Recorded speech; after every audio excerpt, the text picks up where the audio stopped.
Why, hello, ladies and gentlemen. Hey, it's Keisling, State Representative of District 38 at Macon, Clay Pickett, Scott, and Fentress counties. Today, I want to invite you here into the Cordell Hall building. It's a building consisting of 8 floors, housing all the offices of both the House and Senate members, as well as many of our departments. It's a very busy time right now during session. We are in our session, legislative session, which we will be here until probably the end of April.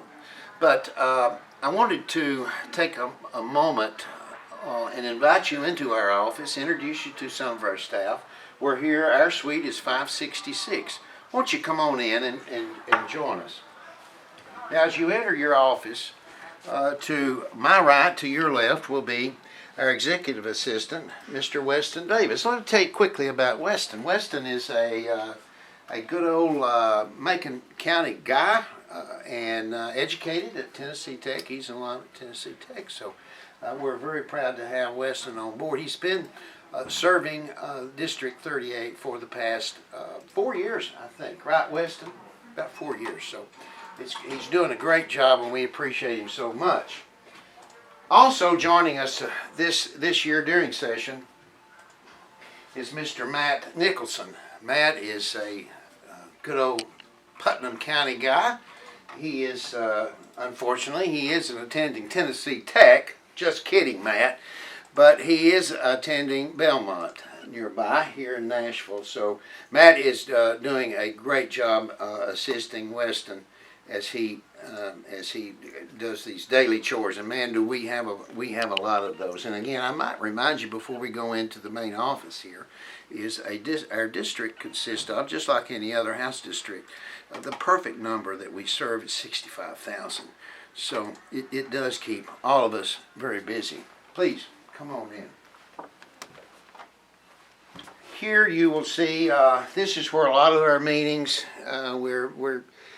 we're here throughout for 4 days a week, and it's a very busy time for us. So many of you, there's already been a lot of you that's been here and visited with us. This is, after all, the people's office, and we remind ourselves all the time that it's your office, not ours. So we want to take this opportunity, one, to show you just what your office looks like, certainly, but most importantly is to invite you down. We would love to have you to come down. We just last year we dedicated our new Tennessee State Museum. We're just days away, maybe 30, 45 days away from dedicating our brand new library and archives. Man, we could provide you a day filled with, I think, fun and excitement if you're interested in government, in state government. So please take the time to give us a call. COVID has just been a real bummer, and I realize that we all do. But we miss you. And as soon as the world opens back up, we want to invite you down. Thank you for being with us. Upcoming is a tour of the Capitol, and you're going to be, I think, quite entertained for the next 10 to 15 minutes. Enjoy. And again, thank you and appreciate you allowing me to serve you. God bless. As you begin your tour of the state capitol, let's go through the information desk and visitor entrance. This first floor is known for the portraits. The first is the portrait of William Strickland, Capitol architect. Strickland designed the Capitol in a Greek revival style with large columns and limestone materials. He also worked on the U.S. Capitol designs and built a steeple for Independence Hall in Pennsylvania. As you continue on the left, you'll see 3 portraits hanging on the wall. These are of the 3 U.S. presidents from Tennessee. Jackson, that's Jackson as in Andrew, our 7th president. James K. Polk, the 11th, and Andrew Johnson, our 17th president. Tennessee is the 5th state with the most presidents, only behind New York, Ohio, Virginia, and Massachusetts. Oh my gosh, look who's around the corner. Well, it's Governor Bill Lee. Hey everyone, Governor Bill Lee here. Welcome to the state capitol. I'm standing in front of the governor's office where folks come in on a regular basis to talk about any of number of things with either the governor or governor's staff. I just want to say that it is the highest honor to serve the people of Tennessee as the governor and to work alongside committed public servants, the constitutional officers across the hall here, members of the legislature who meet here in this historic building as well, men and women who are committed to serving every single one of the people that live in the state of Tennessee. Welcome to the Capitol. Glad you're taking this virtual tour. We hope that you will come in person soon. Walk down the hall and you'll run into the original Tennessee State Supreme Court chamber. In the remodeling of 1937 to 38, this area was divided into offices with masonry walls, which stayed for 50 years. Now, in 1988, the alterations were removed and the room restored to the way it looked in the 1850s. As you go back towards the middle of the Capitol, look halfway up the stairs. On the right, there's a chip in the handrail. Now, this is believed to be from a bullet fired from the stairs above during a bitter fight in the legislature over the ratification of the 14th Amendment, and that was in 1866. The amendment, which granted African Americans citizenship, was opposed by many. The light you see above is one of the two original gasoliers to the Capitol. It was converted to electricity in 1895, but nothing to worry about. It is inspected regularly. The Tennessee General Assembly is made up of two chambers, the House of Representatives and the Senate. Our first stop is the House floor, and you never know who you may run into. Watch Speaker Sexton. Welcome to the Tennessee House of Representatives. I'm Speaker Cameron Sexton. Thank you for doing this tour today. Interesting thing about the House, we have 99 members from across our great state. They represent about 70,000 people in each district. I hope you enjoy this tour today. I look forward to seeing you soon. If you can make it here for real, we'll be happy to welcome you here.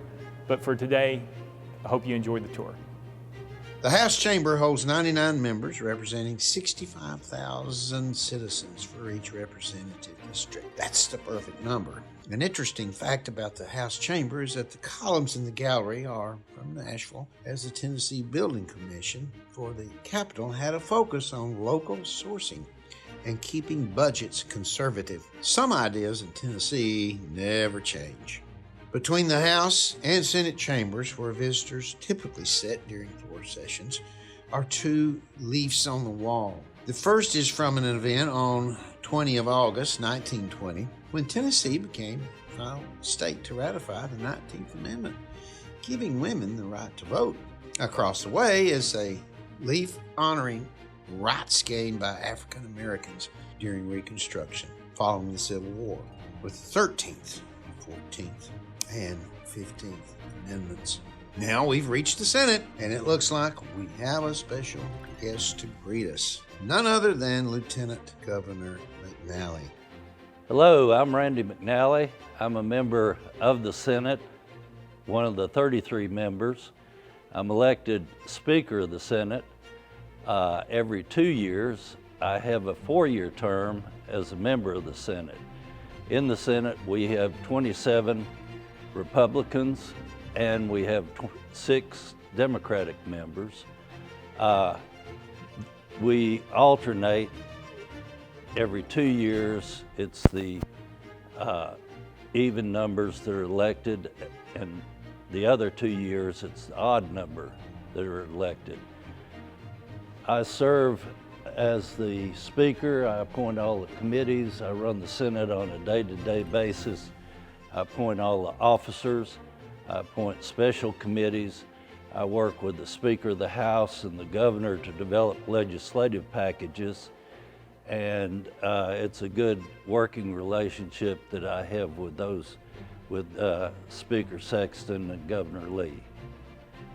Thank you. I hope you all enjoy your tour. The Senate has 33 members representing larger districts than their representatives. In the Senate chamber, the columns are also original and from East Tennessee marble. The ironwork is also original. Following the Tennessee way, if you do it right the first time, your decisions will stand the test of time. As you exit the Senate chamber, go across the hall to the State Library. Legislators and guests regularly hold meetings in this room, and many of the features are original. A large iron staircase ascends to levels of state resources and history kept in this room and gives you a great view of the original gasolier.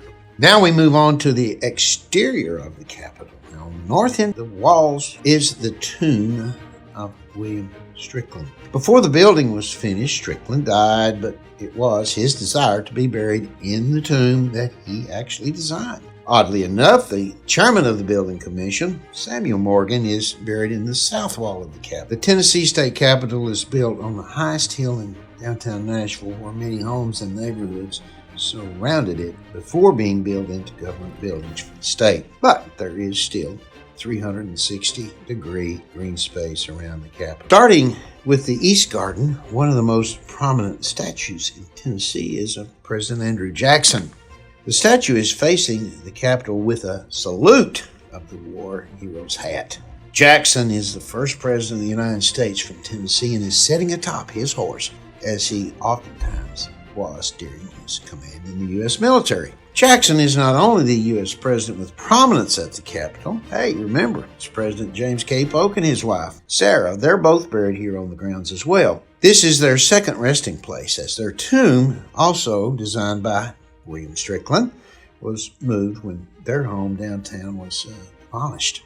Nearby, down the steps, is war hero Sergeant Alvin C. York, greatest enlisted soldier of World War I. Some other items included in the East Garden are the replica Liberty Bell, based on the famous image from Pennsylvania, the Holocaust Memorial honoring the victims of the Nazis in World War II, a Holy Rosary Cathedral marker to mark the now demolished First Catholic Church in Tennessee, and finally a Masonic marker from 1927, which contains a time capsule of Nashville set to be opened in 2027. As you continue along the circular trail around the Capitol, you'll come to the north grounds. There are two large items here. The first is the original Capitol columns for the exterior of the building. These columns were mined just over Charlotte Avenue here in downtown Nashville. They had to be replaced due to being too soft over time to support the building. Next is the answer bell. This tower chimes in response to the 95 bells representing Tennessee's 95 counties every hour in the Bicentennial Mall, seen over the Capitol porch. So, hope you enjoyed the tour. There you have it, your Tennessee State Capitol. Although virtual, most importantly, we would love to have you down here in person so that we could be with you on a real tour, a live tour of our Capitol. We will provide you with a tour guide, and again, don't forget, Tennessee State Museum, Tennessee Library and Archives. Come see us, please.